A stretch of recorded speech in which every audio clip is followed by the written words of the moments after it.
दिव्यांग बांधवांसाठी एक आनंदाची बातमी आहे. 15 मे रोजी आपण एक निवेदन दिलं होतं. त्या निवेदनामध्ये 20 मागण्या होत्या. त्या 20 मागण्यापैकी सध्या 3 मागण्या मंजूर करण्यात आल्या आहेत. त्या 3 मागण्या कोणत्या कोणत्या ते तुम्हाला सांगतो मित्रांनो. सर्वात पहिले तर आहे टेम्पररी दिव्यांग बांधवांना पगार बंद करण्यात आला होता. तो पगार त्यांचा कायमस्वरूपी चालू करण्यात येणार आहे. आणि दुसरी मागणी अशी आहे की दिव्यांग सहाय्यक पोर्टलवर मेरी पैचानमध्ये गेल्यानंतर अनेक दिव्यांग बांधवांचा, कोणाचा भाषीचा, कोणाचा बहिणीचा, कोणाचा भावाचा असा प्रोफाईल तिथं आलेला आहे. त्याला एडिट करण्याचं ऑप्शन नव्हतं, तर त्याला आता एडिट करण्याचं ऑप्शन सुद्धा आपल्या निवेदनामुळे आलेलं आहे मित्रांनो.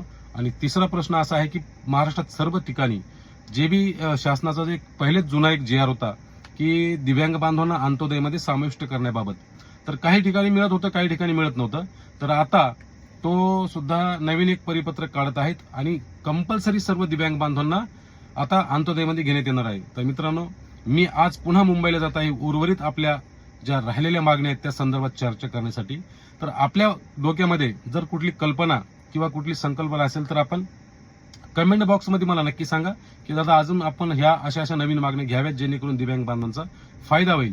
आणि आपण हा व्हिडिओ जास्तीत जास्त शेअर करावा जेणेकरून जास्तीत जास्त दिव्यांग बांधवांपर्यंत पोहोचेल. आणि दुसरी गोष्ट मित्रांनो, आपण माझ्या आयडीला जर फॉलो केलेलं असेल तर एक फॉलो नक्की करा. इंस्टाग्राम, फेसबुक आणि युट्यूब सर्व ठिकाणी आपले चॅनल आहेत. तुमच्या सगळ्याच्या सहकार्यामुळे काम करण्याची ऊर्जा वाढते आणि तुमच्या सगळ्यांच्या आशीर्वादामुळे हे सगळं काही आज मी 3 मागण्या मंजूर करून घेतल्यात.